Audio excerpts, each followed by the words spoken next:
हमारे माननीय प्रधानमंत्री श्री नरेंद्र मोदी जी ने हाल ही में लद्दाख का दौरा कर हमारे बहादुर जवानों से मुलाकात की थी एवं उन्हें यह संदेश भी दिया था कि समस्त देशवासी अपने वीर जवानों के साथ खड़े हैं।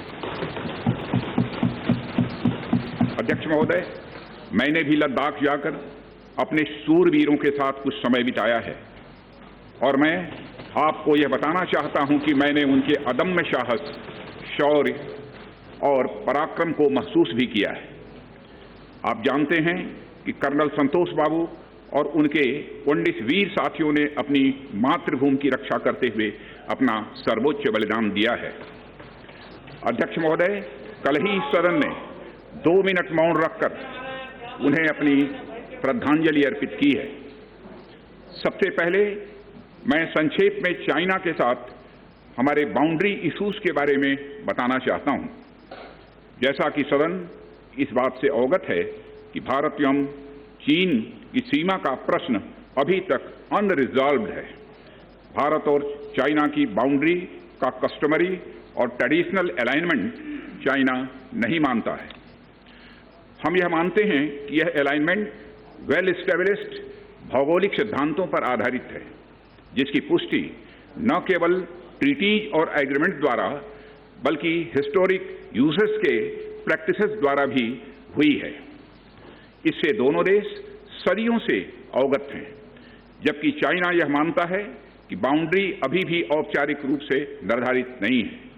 साथ ही चाइना यह भी मानता है कि हिस्टोरिकल ज्यूरिडिक्शन के आधार पर जो ट्रेडिशनल कस्टमरी लाइन है, उसके बारे में दोनों देशों की एक अलग अलग व्याख्या है। दोनों देश 1950 एवं 1960 के दशक में इस पर बातचीत कर रहे थे, परंतु इस पर म्यूचुअली एक्सेप्टेबल समाधान नहीं निकल पाया।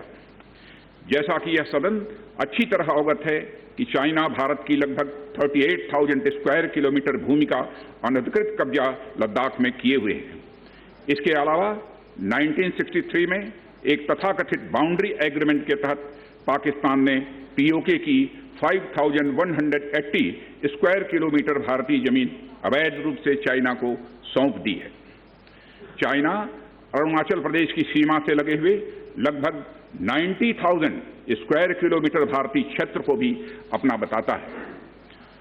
अध्यक्ष महोदय, भारत तथा चाइना दोनों ने औपचारिक तौर पर यह माना है कि सीमा का प्रश्न एक जटिल मुद्दा है, जिसके समाधान के लिए पेशेंस की आवश्यकता है तथा इस इशू का फेयर, रीजनेबल और म्यूचुअली एक्सेप्टेबल समाधान शांतिपूर्ण बातचीत के द्वारा निकाला जाना चाहिए। अंतरिम रूप से दोनों पक्षों ने यह मान लिया है कि सीमा पर पीस और ट्रैंक्विलिटी बहाल रखना बाइलेटरल रिलेशंस को बढ़ाने के लिए यह अत्यंत आवश्यक है। मैं यह भी बताना चाहता हूं कि अभी तक इंडिया चाइना के बॉर्डर एरियाज में commonly delineated line of actual control नहीं है और एलएसी को लेकर दोनों का परसेप्शन अलग अलग है। इसलिए पीस और ट्रैंक्विलिटी बहाल रखने के लिए दोनों देशों के बीच कई तरह के एग्रीमेंट्स और प्रोटोकॉल्स भी हैं।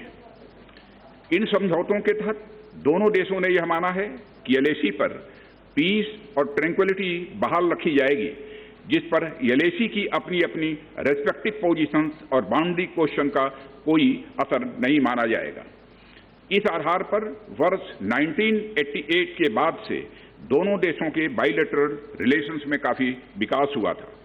भारत का मानना है कि बाइलेटरल रिलेशंस को विकसित किया जा सकता है तथा साथ ही साथ बाउंड्री मुद्दे के समाधान के बारे में भी चर्चा की जा सकती है, परंतु एलएसी पर पीस और ट्रैंक्विलिटी में किसी भी प्रकार की गंभीर स्थिति का बाइलेटरल रिलेशंस पर निश्चित रूप से असर पड़ेगा।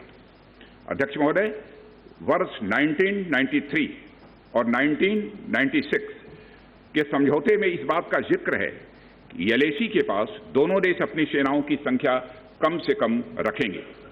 समझौते में यह भी है कि जब तक बाउंड्री इश्यूज का पूर्ण समाधान नहीं होता है, तब तक एलएसी को स्ट्रिक्टली रेस्पेक्ट और एडहेर किया जाएगा और उसका उल्लंघन किसी भी सूरत में नहीं किया जाएगा।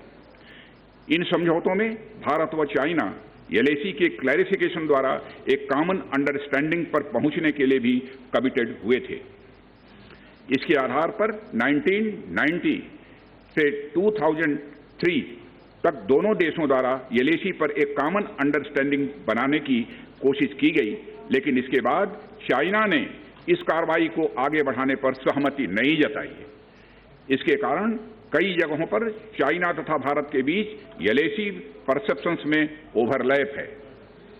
इन क्षेत्रों में तथा बॉर्डर के कुछ अन्य इलाकों में दूसरे समझौतों के आधार पर दोनों की सेनाएं फेस ऑफ आज की स्थिति का समाधान निकालती हैं, जिससे कि शांति कायम हो। इससे पहले कि मैं सदन को वर्तमान स्थिति के बारे में बताऊं, अध्यक्ष महोदय, मैं यह बताना चाहता हूं कि सरकार की विभिन्न इंटेलिजेंस एजेंसीज के बीच कोऑर्डिनेशन का एक इलेबोरेट और टाइम टेस्टेड मैकेनिज्म है, जिसमें सेंट्रल आर्म्ड पुलिस फोर्सेस और तीनों हमारी आर्म्ड फोर्सेस की इंटेलिजेंस एजेंसीज भी शामिल हैं। टेक्निकल और ह्यूमन इंटेलिजेंस को लगातार कोऑर्डिनेटेड तरीके से इकट्ठा किया जाता है तथा आर्म्ड फोर्सेस से उनके डिसीजन मेकिंग के लिए भी शेयर किया जाता है।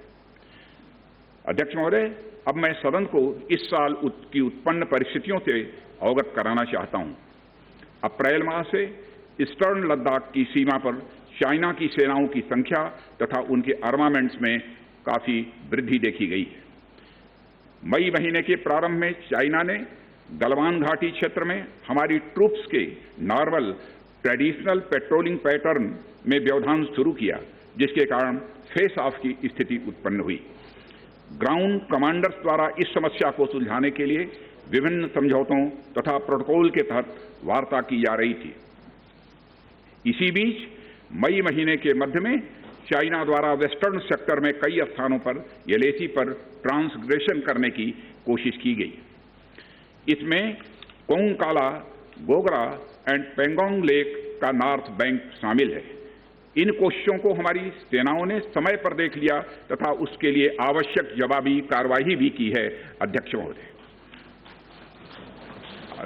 महोदय, हमने चाइना को डिप्लोमेटिक तथा मिलिट्री चैनल्स के माध्यम से यह अवगत करा दिया कि इस प्रकार की गतिविधियां स्टेटस को यूनिलेटरली बदलने का प्रयास है और यह भी साफ कर दिया गया कि ये प्रयास हमें किसी भी सूरत में मंजूर नहीं है। अध्यक्ष महोदय, एलएसी के ऊपर फ्रिक्शन बढ़ता हुआ देखकर दोनों तरफ के सैन्य कमांडरों ने 6 जून 2020 को मीटिंग की तथा इस बात पर सहमत बनी कि रेसिप्रोकल एक्शंस के द्वारा डिसएंगेजमेंट किया जाए। दोनों पक्ष इस बात पर भी सहमत हुए कि एलएसी को माना जाएगा तथा कोई ऐसी कार्रवाई नहीं की जाएगी जिससे स्टेटस को बदले। किंतु इस सहमति के वायलेशन में चीन द्वारा एक वायलेंट फेस ऑफ की स्थिति 15 जून को गलवान में क्रिएट की गई। हमारे बहादुर सिपाहियों ने, हमारे बहादुर सेना के जवानों ने अपनी जान का बलिदान दिया और साथ ही चीनी पक्ष को भी भारी क्षति पहुंचाई है। अध्यक्ष महोदय, और अपनी सीमा की सुरक्षा में वह कामयाब रहे हैं। इस पूरी अवधि के दौरान हमारे बहादुर जवानों ने जहां संयम की जरूरत थी वहां संयम रखा तथा जहां शौर्य की जरूरत थी वहां शौर्य प्रदर्शित किया है। अध्यक्ष महोदय, मैं सदन से अध्यक्ष महोदय यह अनुरोध करता हूं कि हमारे दिलेर जवानों की वीरता एवं उनके बहादुरी की भूरी भूरी प्रशंसा की जानी चाहिए। हमारे बहादुर जवान अत्यंत मुश्किल परिस्थितियों में अपने अथक प्रयास से समस्त देशवासियों को सुरक्षित रख रहे हैं। एक ओर किसी को भी हमारे सीमा की सुरक्षा के प्रति हमारे डिटर्मिनेशन के बारे में संदेह नहीं होना चाहिए। वहीं भारत यह भी मानता है कि पड़ोसियों के साथ शांतिपूर्ण संबंधों के लिए आपसी सम्मान और आपसी सेंसिटिविटी भी आवश्यक है। चूंकि हम मौजूदा स्थिति का डायलॉग के जरिए समाधान चाहते हैं और हमने चाइनीज साइड के साथ डिप्लोमेटिक और मिलिट्री एंगेजमेंट बनाए रखा है। इन डिस्कशंस में 3 की प्रिंसिपल्स हमारी अप्रोच को तय करते हैं। फर्स्ट, दोनों पक्षों को एलएसी का सम्मान और कड़ाई से पालन करना चाहिए। सेकंड, किसी भी पक्ष को अपनी तरफ से यथास्थिति का उल्लंघन करने का प्रयास नहीं करना चाहिए। और थर्ड, दोनों पक्षों के बीच सभी समझौतों और अंडरस्टैंडिंग्स का पूर्णतया पालन होना चाहिए। चाइनीज साइड की यह पोजीशन है कि स्थिति को एक जिम्मेदार ढंग से हैंडल किया जाना चाहिए और द्विपक्षीय समझौतों एवं प्रोटोकॉल के अनुसार शांति एवं सद्भाव सुनिश्चित किया जाना चाहिए। वह भी यही कहते हैं। जबकि ये डिस्कशन चल ही रहे थे, चीन की तरफ से 29 और 30 अगस्त की रात को प्रोवोकेटिव सैनिक कार्रवाई की गई, जो पेंगोंग लेक के साउथ बैंक एरिया में स्टेटस को बदलने का प्रयास था। लेकिन एक बार फिर हमारी आर्म फोर्सेस द्वारा टाइमली और फर्म एक्शंस के कारण उनके प्रयास विफल कर दिए।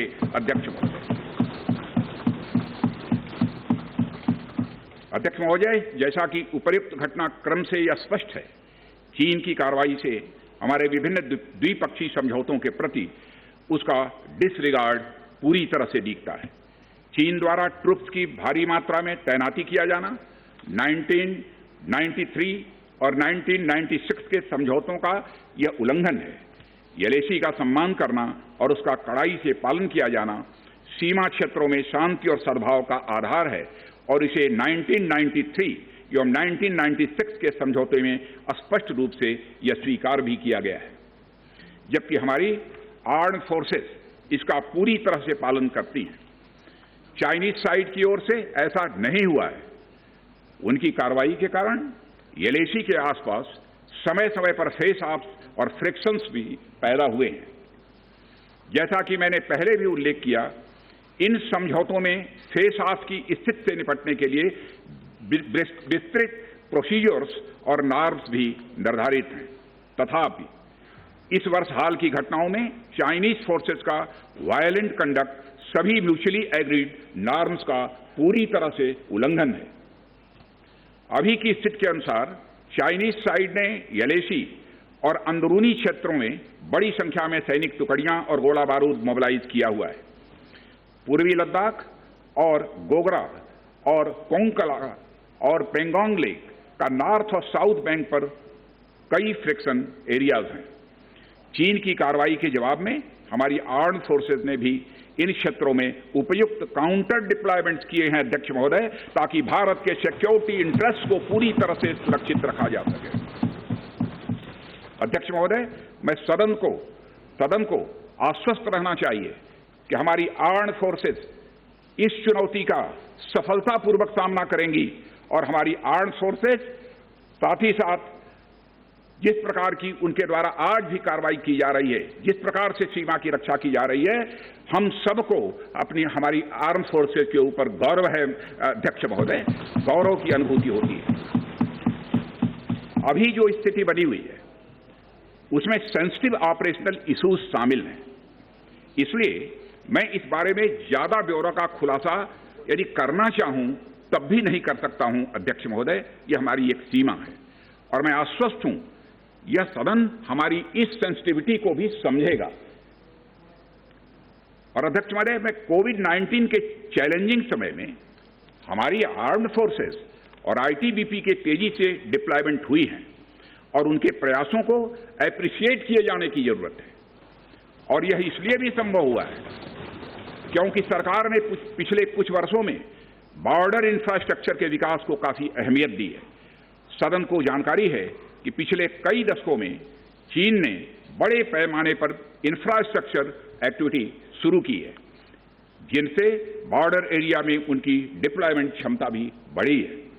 इसके जवाब में हमारी सरकार ने भी बॉर्डर इंफ्रास्ट्रक्चर के विकास के लिए अपना काफी बजट बढ़ाया है, जो पहले से दोगुना से भी अधिक है। इसके फलस्वरूप बॉर्डर एरियाज में काफी रोड्स और ब्रिजेज भी बने हैं। इससे न केवल लोकल पॉपुलेशन को जरूरी कनेक्टिविटी मिली है, बल्कि हमारी आर्म्ड फोर्सेस को बेहतर लॉजिस्टिकल सपोर्ट भी मिला है। ओके।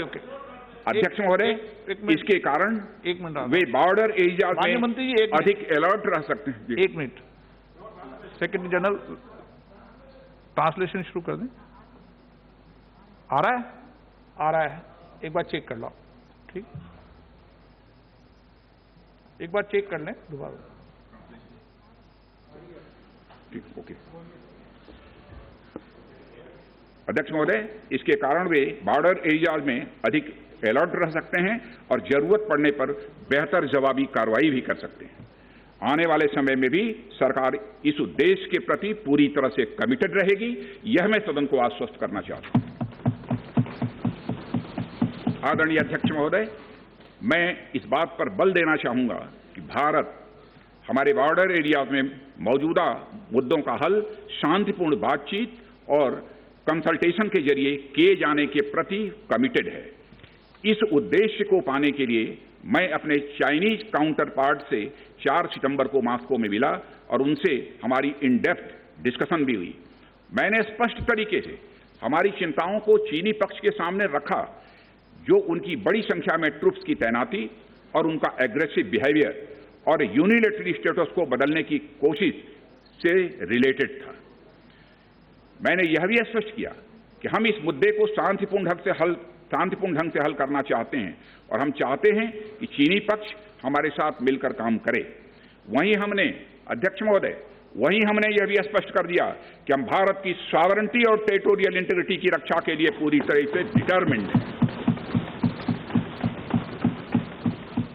इसके बाद मेरे कोलीग विदेश मंत्री श्री जयशंकर जी भी 10 सितंबर को मॉस्को में चाइनीज विदेश मंत्री से मिले।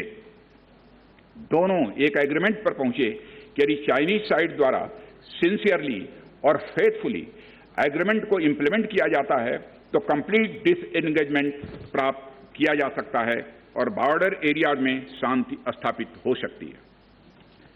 अध्यक्ष महोदय, जैसा कि सभी सम्मानित सदस्यों को जानकारी है कि बीते समय में भी चीन के साथ हमारे बॉर्डर एरियाज में लंबे स्टैंड ऑफ्स की स्थिति यह कई बार बनी है, जिसका शांतिपूर्ण तरीके से समाधान भी किया गया था। हालांकि इस वर्ष की स्थिति, चाहे वो ट्रूप्स की स्केल ऑफ इन्वॉल्वमेंट हो या फ्रिक्शन पॉइंट्स की संख्या हो, वह पहले से बहुत अलग है। फिर भी हम मौजूदा स्थिति के शांतिपूर्ण समाधान के लिए पूरी तरह से कमिटेड हैं। इसके साथ साथ मैं सदन को आश्वस्त करना चाहता हूं कि हम सभी परिस्थितियों से निपटने के लिए भी तैयार हैं।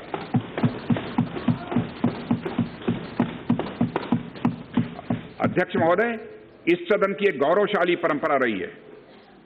दोहराना चाहता हूं अध्यक्ष महोदय कि सदन की एक गौरवशाली परंपरा रही है कि जब भी देश के समक्ष कोई बड़ी चुनौती आई है तो इस सदन ने भारतीय सेनाओं की दृढ़ता और संकल्प के प्रति पूरी अपनी एकता और भरोसा दिखाया। साथ ही सीमा क्षेत्र में तैनात अपने बहादुर सेना के जवानों के शौर्य, पराक्रम और सीमा की सुरक्षा के प्रति उनकी प्रतिबद्धता पर पूरा इस सदन ने विश्वास व्यक्त किया है। अध्यक्ष महोदय और अध्यक्ष महोदय, मैं आपको यह विश्वास दिलाना चाहता हूं कि हमारे आर्म्ड फोर्सेस के जवानों का जोश एवं हौसला बुलंद है, इस पर किसी को संदेह नहीं होना चाहिए। माननीय प्रधानमंत्री जी के बहादुर जवानों के बीच जाने के बाद हमारे कमांडर तथा जवानों में यह संदेश गया है कि देश के 130 करोड़ आदिवासी जवानों के साथ खड़े हैं। उनके लिए बर्फीली ऊंचाइयों के अनुरूप विशेष प्रकार के गर्म कपड़े, उनके रहने का स्पेशलाइज टेंट तथा उनके सभी अस्त्र शस्त्र एवं गोला बारूद की पर्याप्त व्यवस्था की गई है। अध्यक्ष महोदय, हमारे जवानों का यह संकल्प सराहनीय है कि दुर्गम ऊंचाइयों पर जहां ऑक्सीजन की कमी है तथा तापमान 0 से नीचे है, उनके उत्साह में कोई कमी नहीं आती है और वे सियाचिन, कारगिल और आदि ऊंचाइयों पर अपना कर्तव्य इतने वर्षों से लगातार निभाते आ रहे हैं। और अध्यक्ष महोदय, मुझे इस गौरवमयी सदन के साथ यह साझा करने में यह कतई संकोच नहीं है कि लद्दाख में हम एक चुनौती के दौर से गुजर रहे हैं और मैं इस सदन से यह आग्रह करना चाहता हूं कि हमें एक रेजोल्यूशन द्वारा पारित करना चाहिए कि हम अपने वीर जवानों के साथ कदम से कदम मिलाकर खड़े हैं। पूरा सदन अपने वीर जवानों के साथ कदम से कदम मिलाकर खड़ा है, जो कि अपनी जान की, अपनी जिंदगी की बगैर परवाह किए हुए देश की चोटियों की ऊंचाइयों पर विषम परिस्थितियों के बावजूद हमारी भारत माता की वह रक्षा करते हैं। यह समय है जब यह सदन अपने सशस्त्र सेनाओं के साहस और वीरता पर पूर्ण विश्वास जताते हुए उनको यह संदेश भेजे कि यह सदन और सारा देश सशस्त्र सेनाओं के साथ है जो भारत की संप्रभुता और अखंडता की रक्षा में लगातार जुटे हुए हैं। इन्हीं शब्दों के साथ अध्यक्ष महोदय, मैं अपना निवेदन समाप्त करता हूं। आइटम नंबर 11 महासचिव